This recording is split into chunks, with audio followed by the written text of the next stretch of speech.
Most people think money will solve their problems. But the Bible warns that the moment money finally arrives can actually be the beginning of a new danger. Because when your bank account grows and your business starts to make money, something subtle can happen inside the human heart. Discipline fades, pride appears, and wisdom quietly leaves the room. Scripture warned about this long ago. In Deuteronomy 8:17-18, God warned people not to say, "My power and the strength of my hands have produced this wealth for me." In other words, the real risk of financial success is forgetting the principles that created it. Many people reach their first financial victory and slowly begin making decisions that destroy the very wealth they worked so hard to build. If you like our content, consider supporting our ministry through the link in the description.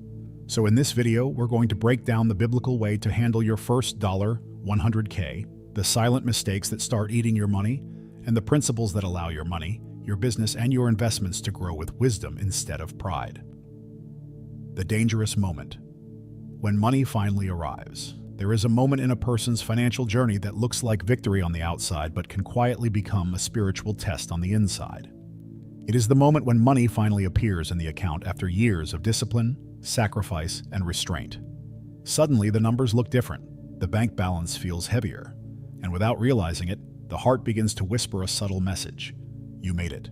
Yet Scripture has warned for thousands of years that the most dangerous season for a person is not when they are poor, but when prosperity begins to arrive. The Bible describes this moment with surprising clarity. In Deuteronomy 8:17-18, God warns his people about the day when their houses are full, their flocks multiply, and their silver and gold increase. The danger is not the wealth itself. The danger is the quiet thought that appears afterward. My power and the strength of my hands have produced this wealth for me. That single shift in thinking is where many people begin losing the very blessing they prayed for. Money arrives, but humility quietly leaves the room. From a financial perspective, something equally important happens at this stage. For years, every dollar required effort. You worked hours, traded time, built skills, and slowly accumulated savings. But once real capital begins to exist, something changes in the mathematics of wealth. Money can begin to generate more money. A disciplined investment portfolio earning 7 to 10% annually can quietly start producing returns while you sleep. In other words, the moment your money begins to make money, your relationship with business, income, and wealth fundamentally shifts. But here is where most people unknowingly sabotage themselves. The first reaction after a financial breakthrough is usually emotional, not strategic. Someone upgrades their lifestyle. Someone experiments with risky investments they barely understand. Someone stops tracking their spending because they feel safe now. Proverbs 21:5 offers a powerful contrast here. The plans of the diligent lead surely to abundance, but everyone who is hasty comes only to poverty. Notice the contrast: diligence versus haste. Wealth rarely disappears through one dramatic mistake. It usually leaks away through small decisions made too quickly. A wise mentor would say that the first money you accumulate is not proof of success. It is proof of discipline. And discipline is fragile if it is not protected. Imagine someone who spent years learning to control spending, save consistently, and build a foundation. That mindset is what built the money. If the mindset disappears after the first milestone, the money will eventually follow it out the door. Many entrepreneurs in business discover this the hard way when their first profitable year convinces them that every decision they make must now be correct. So the arrival of money creates a crossroads. One path leads to pride, impulsive decisions, and slow financial erosion. The other path leads to stewardship, patience, and the quiet multiplication of wealth over decades. The interesting thing is that the Bible never discourages prosperity. It repeatedly teaches how to manage it wisely, and that leads to a deeper question most people never ask when their first financial victory arrives. What is the biblical principle that determines whether wealth becomes a blessing or a burden? The biblical principle most people ignore after their first financial victory. One of the most fascinating patterns in Scripture is that financial success often arrives before a test of character.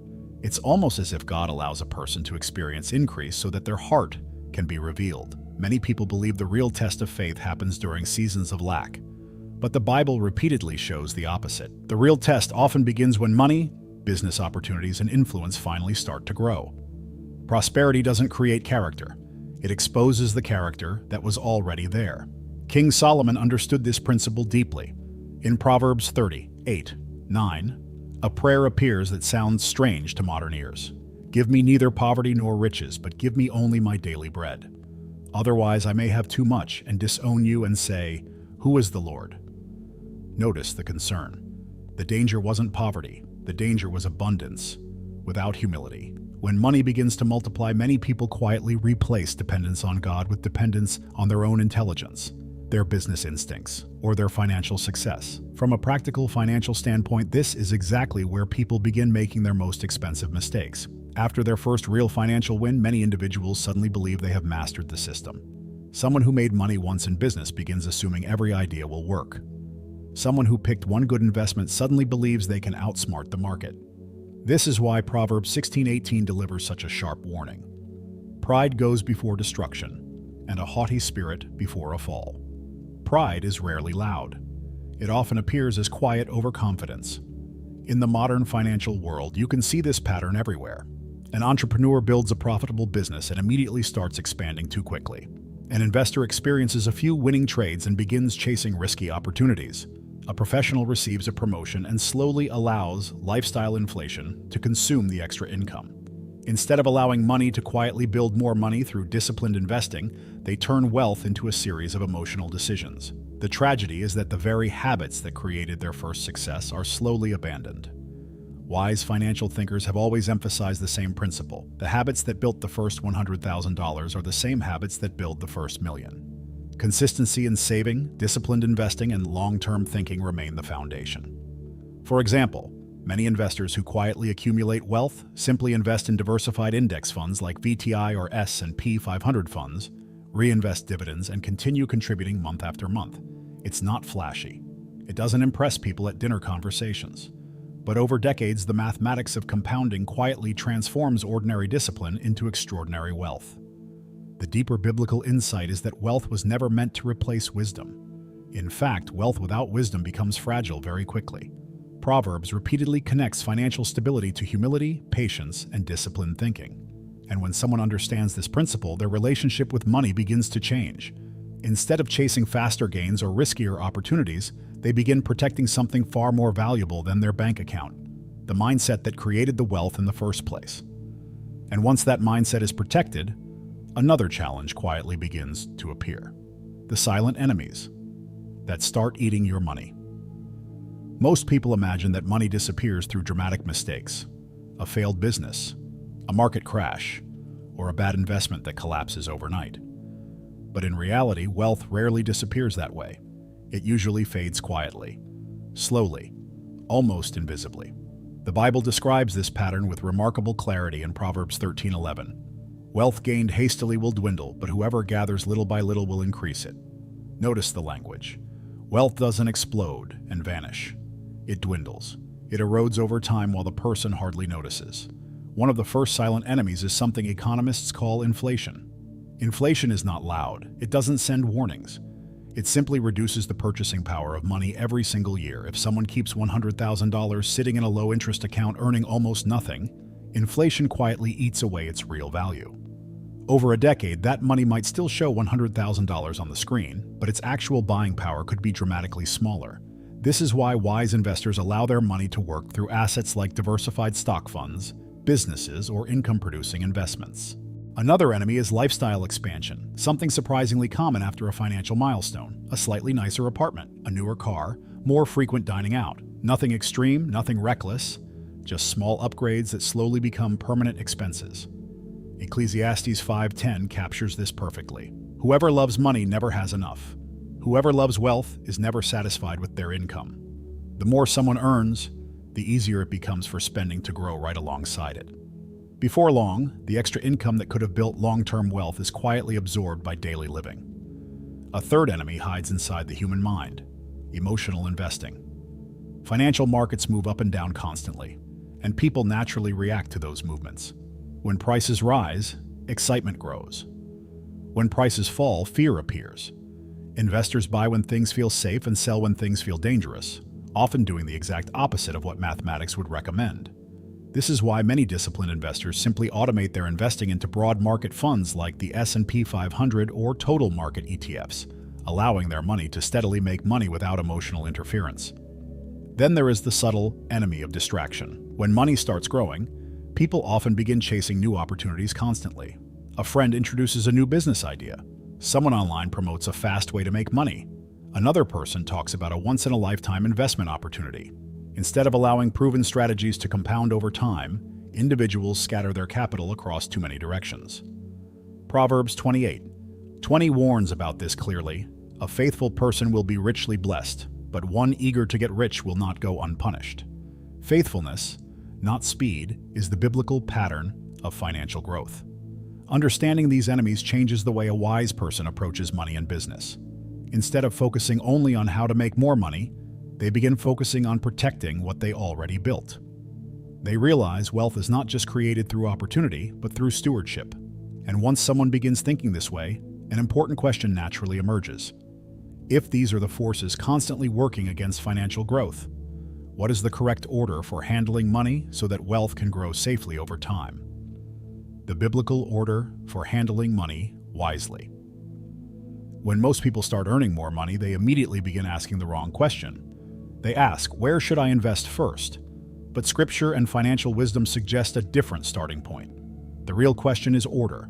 The order in which you organize your money determines whether your financial life becomes stable or chaotic. In 1 Corinthians 14:40, the Apostle Paul writes a principle that applies far beyond church gatherings. Let all things be done decently and in order. Money, business, and wealth follow the same rule. Without order, even good opportunities can produce poor outcomes. The first layer of that order is financial stability. Before someone aggressively invests their money, they need what modern finance calls an emergency foundation. The Bible repeatedly praises foresight and preparation. Proverbs 6:6, 8 points to the ant, which stores provisions in summer for seasons of need.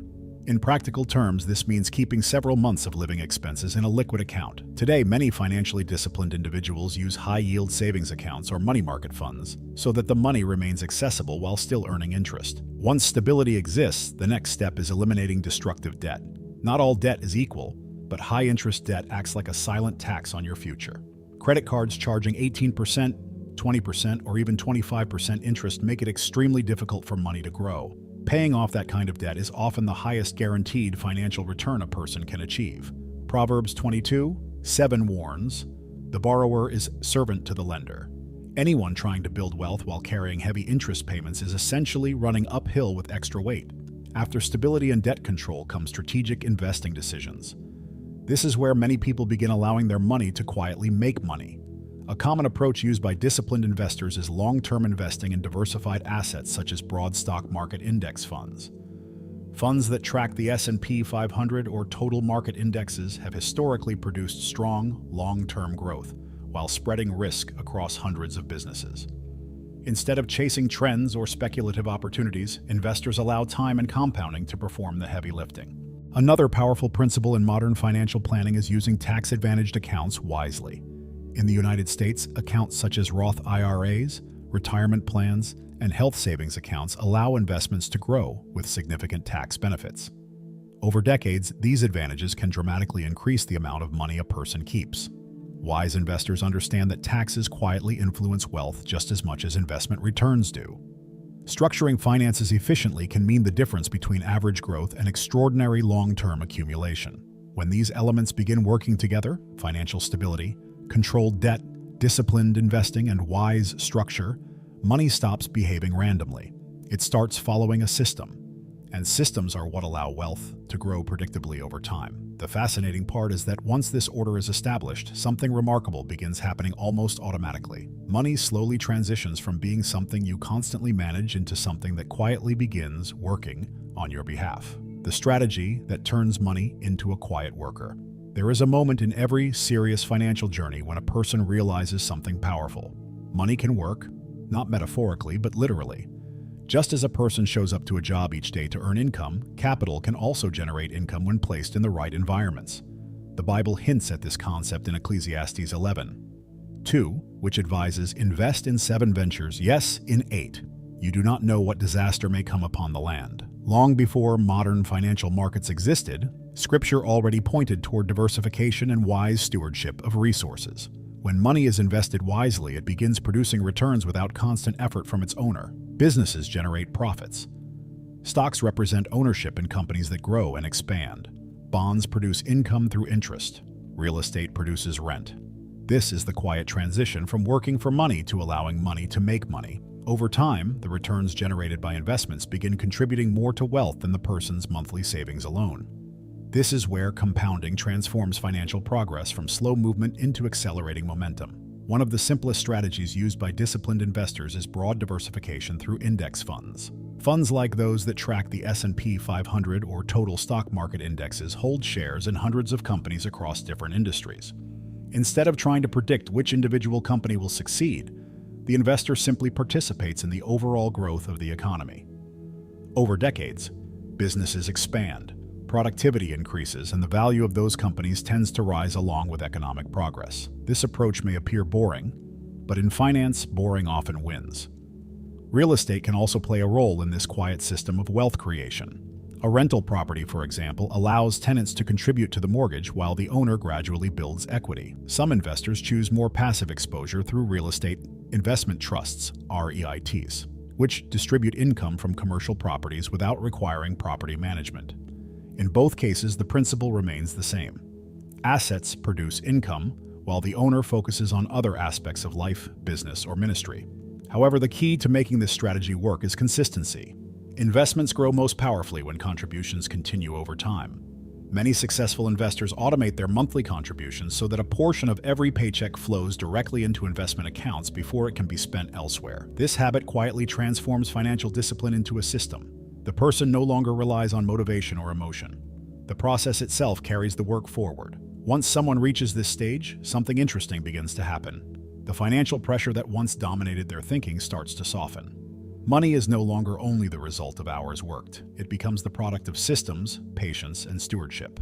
But this shift also introduces a subtle misunderstanding that has stopped many people from continuing the journey.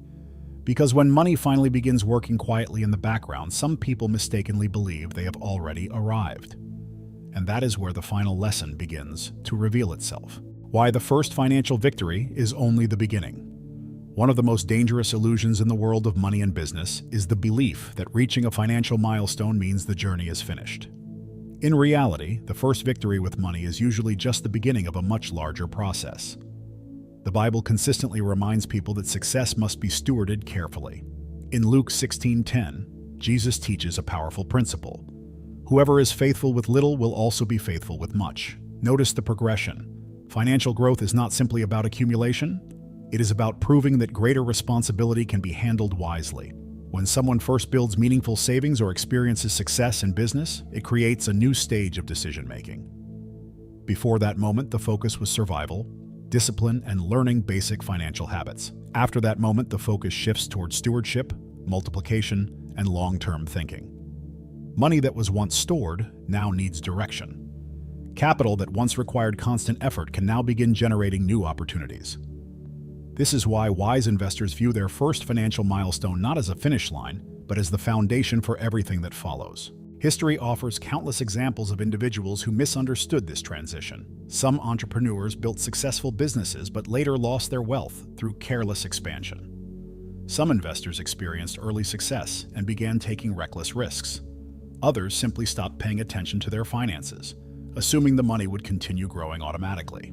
Proverbs 27:23 gives a practical warning. Be sure you know the condition of your flocks. Give careful attention to your herds. In ancient times, flocks represented wealth. Today, the principle applies to accounts, investments, and businesses. Those who continue building wealth usually adopt a very different mindset.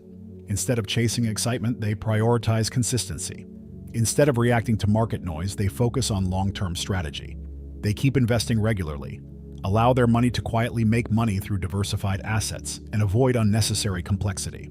In many cases, their financial lives become surprisingly simple: consistent saving, disciplined investing, and patience over decades. While others search for shortcuts, these individuals rely on steady compounding. Another important shift occurs internally. Financial maturity begins replacing financial excitement. People stop viewing money as something to impress others and start seeing it as a tool for stability, generosity, and future opportunities. Businesses become vehicles for serving others. Investments become tools for building security and creating impact. In this stage, wealth stops being the goal and becomes the instrument through which a person fulfills their responsibilities and calling. This perspective changes everything about the way someone approaches money, business, and life itself. The first financial victory was never meant to satisfy ambition or signal arrival. It was meant to prepare a person for a greater level of stewardship. And when someone begins to understand that deeper purpose, they start asking a completely different question. What should a person actually do with the wisdom, discipline, and financial opportunity they have now been entrusted with? Most people hit their first financial goal and think they've arrived. But what if that number in your account isn't a finish line? It's a test. A test of whether you can stay faithful, focused, and free from the pride that quietly destroys what discipline once created. What habits are you building right now that will still be growing 5 years from now? What voices are guiding your financial decisions? God's wisdom or outside noise? Are you managing your first breakthrough in a way that multiplies? Or are you quietly sabotaging your future without even noticing? Now I want to challenge you. Apply what you learned here. Protect your mindset. Build systems that allow your money to make money. Stay disciplined in your business decisions. Ignore the noise of trends and shortcuts, and most importantly, remain faithful to the biblical principles that created your first financial victory. Write in the comments, "I control my money," and watch how this powerful declaration begins to shift the course of your business and your finances from this day forward. If this message spoke to you in any way, consider supporting our ministry through the link in the description. And make sure to subscribe to the channel and activate the notifications so you can continue learning how to grow your money, your business, and your financial wisdom with biblical principles.